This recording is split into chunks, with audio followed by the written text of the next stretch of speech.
your piece because we're about to mute out. Now, something happened. Oh, here you go. I'm in presentation mode, but I haven't muted. Guys, mute out for me if you will. It's going a little slow this morning, and I want to go on and get our call started. I know everybody's got a busy day. Hey, it's some great things happening at Wakana today at the dispensary.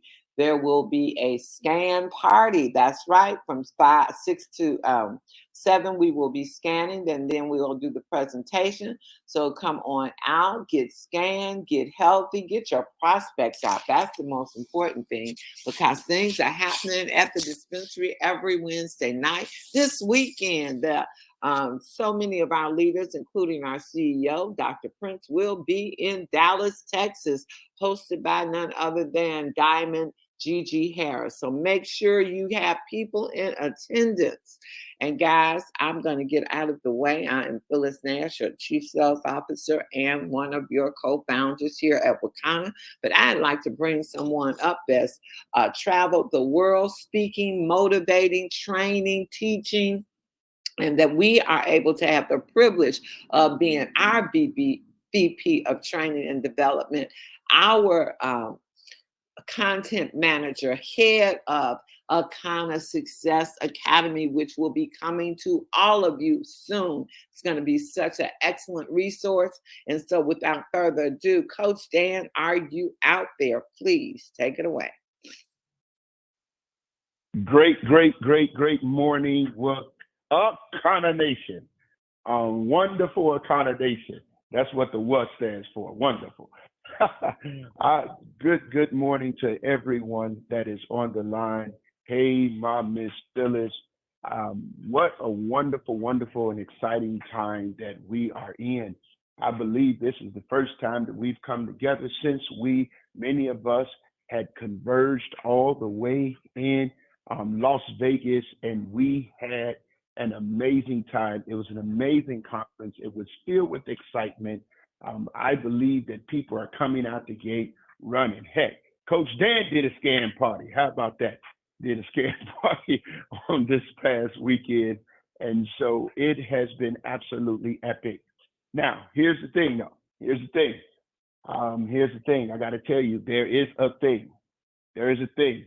Because what you do after the conference is going to determine how the conference actually benefited you. I'll say that again. What you do after the conference is going to determine how the conference benefited you. For those of you that were not at the conference, hopefully you made it to the mini conference that took place on this past Sunday. But if you had not, again, what you gained, your efforts to gain the information that happened at the conference is going to determine how well that moment benefited you. I'm going to share a quick story about what happened on Sunday at my scan party. Well, it wasn't mine. It was Aisha's scan party. I just put it together. So Phyllis, and I want to thank Phyllis. I want to thank Sylvia. I want to thank Cheryl. They all came to help scan, and we had a standing room only, people waiting to be scanned, people saying they'll come back because there were so many people there. But Phyllis scanned my cousin, and she began to explain to him that in looking at his scan, that there was some challenges. And she began to say how there has to be a lifestyle change. Now, I wasn't present with the conversation, but I do know that my cousin is actively engaged in that lifestyle change. I know that he's lost a lot of weight. He's stopped drinking. He's not eating a lot of sugar. He's working out every day. So in his mind, he is doing all of the things that he needs to do. And Ms. Phyllis says to him, hey, well, listen, you have to understand that some of this stuff goes all the way back to childhood.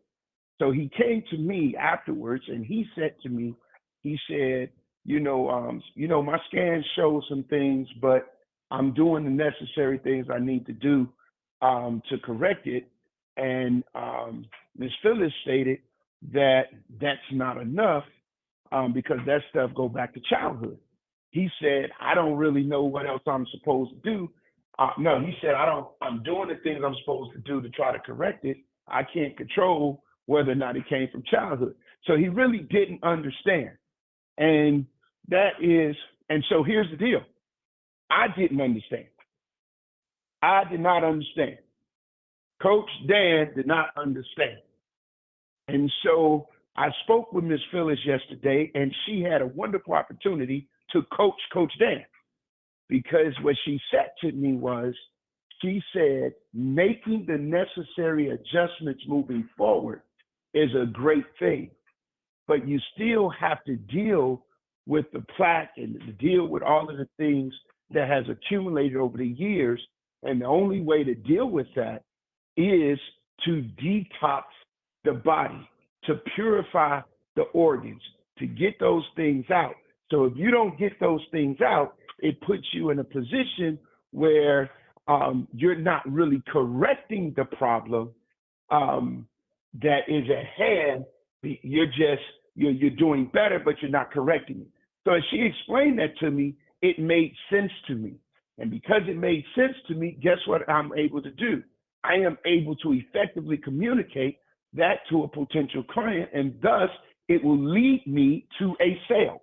What is the point of this story? The point of the story is that in order for you to become an expert, in order for you to reach the goals that you want to reach as it pertains to your financial well-being and your financial freedom, it is essential that you become an expert in the industry that you are in. It is absolutely essential. You have to understand what you are doing, and it's best to understand it before you open your mouth, because if you're not an expert, if you don't really understand how it goes, if you can only say, well, I heard this was done from someone else, but you can't explain how it was done, then here's the reality. You have the potential to lose a customer and or a business builder because you are not sure, you are not certain, you are not considered an expert in the field. I will give you an example. I have to go back and listen to the product knowledge of the elevation drops. Why? Because as much as I am excited about it, as much as I am enthused about it, the truth of the matter is I don't know anything about it other than what it has done for other people. I can't break down the differences and all of those things so that I can properly, watch this now, position my proposition to a potential customer. So even though it's a miracle, it's a miracle product, I can't benefit from the miracle because I don't understand how the miracle works. So I have to set aside some time. I have to go back. I have to listen to the Zoom. I have to ask questions. I got to do those things so that I can become an expert, so that I can properly position the proposition to a potential client to make those so that client can buy. Are you guys understanding what I'm saying?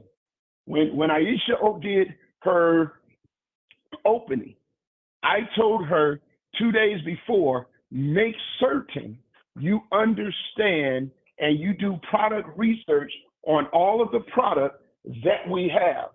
Refresh yourself on it. Why? Because people are going to ask you questions, and if you do not have authority in the answer that you are giving, that will potentially cause you to lose a customer. And so I don't want us to, you've heard me say this before, let's not get so excited about the destination that we don't properly map quest the journey. And properly map questing the journey is to take ownership of what it is that you are doing, not only from the sales perspective, but ownership from a product understanding. You should know how each one of the products work. You should know how it affects the body. You should have corresponding testimonies of how it works for other people and or for yourself. But the testimony in and of itself for some people is not enough. And so you want to become an expert. We have a product that we introduced and that we launched, and this product is to help give you energy and to help you to maintain focus. And it's a mushroom-based product. Well, when I say we, I'm not necessarily speaking of Rakana. I'm giving you an example of this product that we have at Aisha's clinic. And so here it is, though. I had to have her do research so she could understand how that product works. Now, I know for a fact that that product works. Whenever I need to sit down at a computer and be focused and have energy, I drink a can of that, and it works. But I have to be able to explain what's in the product. What are the properties of the product that is causing this product to work? Now, let me share something else with you. I'm not sharing this for you to go and talk and be a run-on sentence and give all of the details that you know about the product or whatever the case is. I'm telling you to own the product and own the information so that you could effectively utilize that information when needed to be able to facilitate a customer making an intelligent decision to buy. We don't want you to just because you know it, to tell everything you know about it. No, the customer will lead you into what you need to share as they navigate through processing a decision to buy. But if you don't know it, then unfortunately, there's a great possibility that you are going to miss the sale because you're not convincing. I hope this is making sense to you. And so that's what I wanted to share today. I wanted to make certain, and the second thing I wanted to share before I close out, I wasn't really thinking about this, but you've heard me say it about 3 times in this call. We've had several opportunities to do, we've had a couple of opportunities to do third-party closing. And one of the trainings, a brief training that I did with one of the new onboarding individuals, they asked me, how did I close someone whereby everyone that touched it had a difficult time in closing them? And I always tell you, Coach Dan always tell you, before you go in, you need to make certain that you properly, listen to these P's, properly position your proposition. Properly position your proposition. What is your proposition? Your proposition is what you are offering them.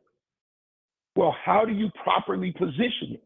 You properly position it based on what their desires are, what their needs are, or what their fears are. So based on what I know about their desire, based upon what I know about what their needs, based upon what I know about their fears, I'm going to properly position this offer, right? And the reason you want to do that is because you want to meet people where they are. You want to solve a problem that they have. You want to meet a need that they have expressed. You want to address a fear that they have communicated. So if someone says, I have a fear of getting my car repoed and the car note is $400 a month, then how do I properly position the proposition? Well, the first thing I do is I tell my story. Because I have a story where I had a car note that was due many years ago. I had a car note that was due. I couldn't afford to pay the car note. All I had in the bank was enough to pay the car note, but every month it was an issue. So I made a decision to join a company, a MLM, based on the fact what I had in my hand was not good enough to meet my need for the next month. But if I took what I had in my hand and invested it in this business and worked this business the way that they said, I will have 4 times what I need the next month. And then when I did it, I wound up having 10 times what I needed. But my motivation was that I had a fear of not having enough money to pay my car note, and what I was doing was not working. So the way that it was properly positioned to me caused me to say, if I use this money to pay this car note now, then guess what? I'm still going to need money next month. So I might as well take this, invest it, and follow the system to how I can make money. Y'all understanding what I'm saying to you? You have to be able to properly position the proposition, because if you don't do it, even though they want to buy, even though they want to join, you have not connected the dots where it makes sense for them, where they can see themselves in it and ultimately be successful as a result of it. Hey, listen, I could do this all day, but that is my time. If there is a question or a comment, just hit the star button twice. I'd love to answer it, and then I'm going to release this back to Ms. Phyllis.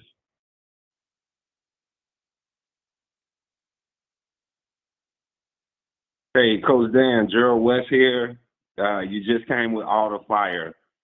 I just have one question for you in the way of the newcomers and ignorance on fire.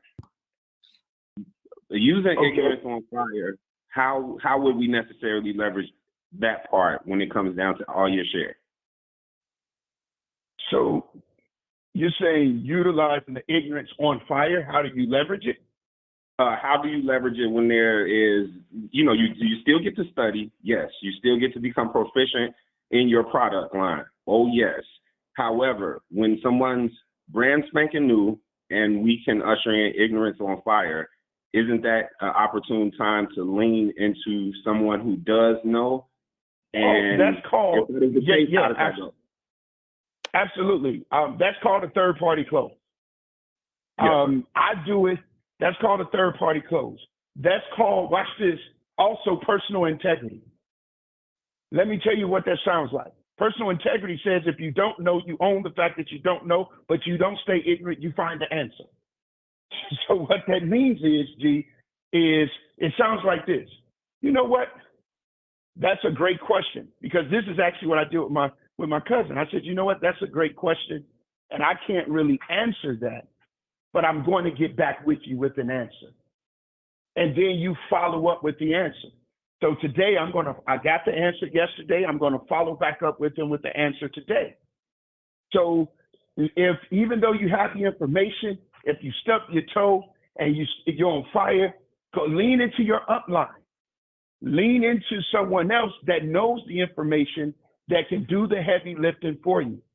Believe it or not, we do third-party calls even with the diamonds. Right now, we're all engaged in third-party closing because we want to make certain that we get the close. So G West, definitely you got to go to the upline. And let me say this to the upline.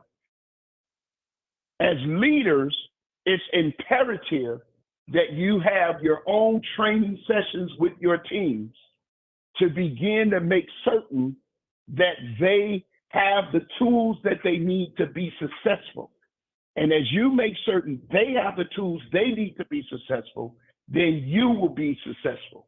But so it's very imperative that we should be having as many rubies and emeralds and diamonds that we have now. All of those heads should have their own time of training and pouring into their particular downline to make certain that they have these tools. You should utilize these opportunities for role playing. You should utilize these opportunities for questions and answers. You should utilize these opportunities to make certain that they're understanding the comp plan, making certain they understand new product that's being released. This is a wonderful opportunity because remember, at the end of the day, Akana is the corporate, but each one of you are manning your own business. You're minding your own business. So you want to make certain that you do it at a high level of excellence. That's a great question. Thank you so much. Anybody else?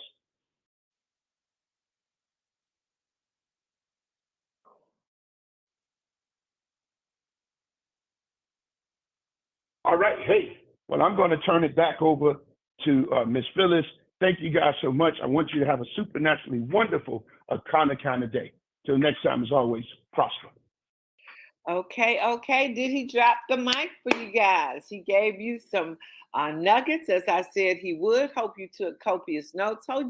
And even more so, hope you go out and apply it. So again, this is Scan Wednesday at the dispensary in Chicago. 6 to 7 scan, then presentation, then answering questions, and getting people off to a healthy new start for their life, and possibly in both their health and their wealth.